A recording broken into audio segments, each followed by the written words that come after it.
Hello and welcome to United Report. This is your home for all the latest Manchester United news, match updates, transfer stories, and in-depth analysis. Stay connected and never miss a moment. Subscribe now to stay ahead with everything happening at Old Trafford. Manchester United have reportedly begun initial talks with Napoli over the potential sale of Rasmus Højlund in the summer transfer window. Hojlund has struggled with the expectation thrust upon him after he joined United in a £72 million transfer from Atalanta in August 2023 and could leave at the next opportunity. The 22-year-old striker had gone 21 games without scoring before finding the back of the net in the comfortable 3-0 win over Leicester on Sunday. He has 24 goals in 82 goals altogether for the club, but was called out by United co-owner Sir Jim Ratcliffe as being indicative of the kind of overspending he wants to eradicate. If you look at the players we are buying, that we didn't buy, we're buying Antony, we're buying Casemiro, we're buying Andre Onana, we're buying Hojlund, we're buying Jadon Sancho, Ratcliffe told BBC Sport recently. These are all things from the past. Whether we like it or not, we've inherited those things and have to sort that out. It seems United could be tempted to sort out Hojlund this summer, with La Gazzetta dello Sport reporting that Napoli have made contact over the Danish international. United have reportedly set an asking price of €60 million, 50 million for the striker, who is under contract until June 2028. Napoli are keen to bring in reinforcements up front, with Kavica Kvaratskhelia having left for Paris Saint-Germain and Victor Osimhen out on loan at Galatasaray and extremely likely to be sold in the summer. Hojlund has been identified as a possibility alongside Udinese striker Lorenzo Luca, who would represent a cheaper alternative at around €35 to 40 million, 29 to 33.5 million pounds. It is reported that Napoli would not be willing to reach United's £50 million price tag for Højlund, but are willing to continue talks over the coming months in an attempt to find a compromise. Ineos looks set to implement an overhaul in the summer, but it remains to be seen whether Højlund will be a part of the expected exodus. Speaking this week while on international duty, Højlund expressed some frustration at the direction of travel at United, but said he was determined to ride it out. I'm focused on the task with Ruben Amorim, because that project is incredibly exciting. But Erik Ten Hag was of course one of the reasons why I moved to Manchester United, he told the press. He was doing something good and was a talented coach, but it didn't work out. And that's how it is. I'm still very happy to be at Manchester United. It's the club I've always dreamed of playing for. And I'm really happy for Ruben. He's a cool character and a cool person. Giovanni Quenda's desire to play as a winger rather than a wing-back was one of the factors in his decision to join Chelsea.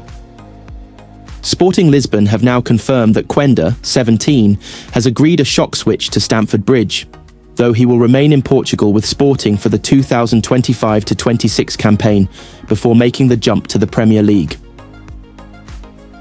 Quenda will be joined at Chelsea by 20-year-old defensive midfielder Dario Isugo, who will link up with Enzo Maresca's side in the summer. The deal for both players is believed to be worth around £62 million. After breaking into Sporting's first team as a teenager under Ruben Amorim, it was no secret that the Portuguese coach was interested in working with Quenda again at Manchester United.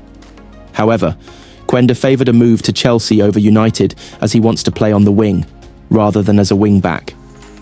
Amorim's preferred 3-4-2-1 formation deploys wing-backs rather than wide forwards, and its merits have already been debated since his appointment back in November.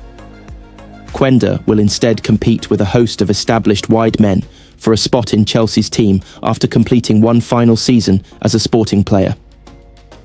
Unfortunately for Manchester United and Amorim, Chelsea's capture of Quenda could leave them with another headache as the Blues weigh up whether to renege on their agreement to sign Jadon Sancho permanently. The former Borussia Dortmund star was frozen out at United before joining Chelsea on loan in the summer in a deal which included a £25 million purchase obligation. It has since emerged that Chelsea do have the option to pay a penalty fee instead of signing Sancho on a permanent basis. And they are now said to be considering whether or not to take that financial hit, given Quenda's arrival in 2026 will leave them with an embarrassment of options to play on both flanks. Sancho, 24, made a bright start to life at Chelsea, but has only registered 2 goals and 1 assist since the end of September. He has made 23 appearances in the Premier League for the Blues, starting 16 games in total.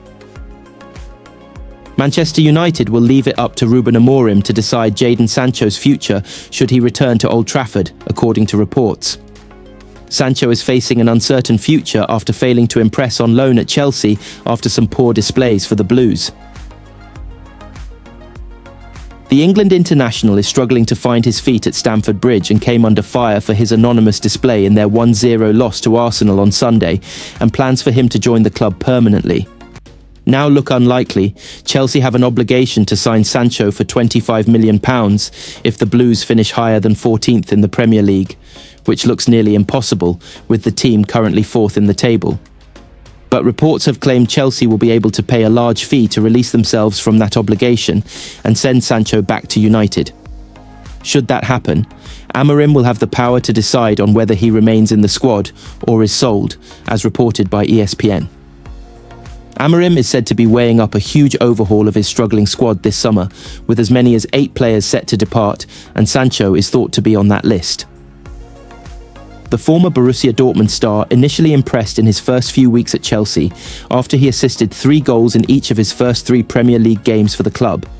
But his form has plummeted in recent months after going 13 games without a goal involvement under Enzo Maresca, with some fans furious and demanding Chelsea send him back to United. Former Chelsea star William Gallas recently slammed Sancho's performances and said there was no chance he could stay at the Bridge beyond this season. He's a talented player, everybody knows this, but we don't know why he can't perform and can't show what he can do, the former centre-back told Stadium Astro. At Dortmund, he was magnificent.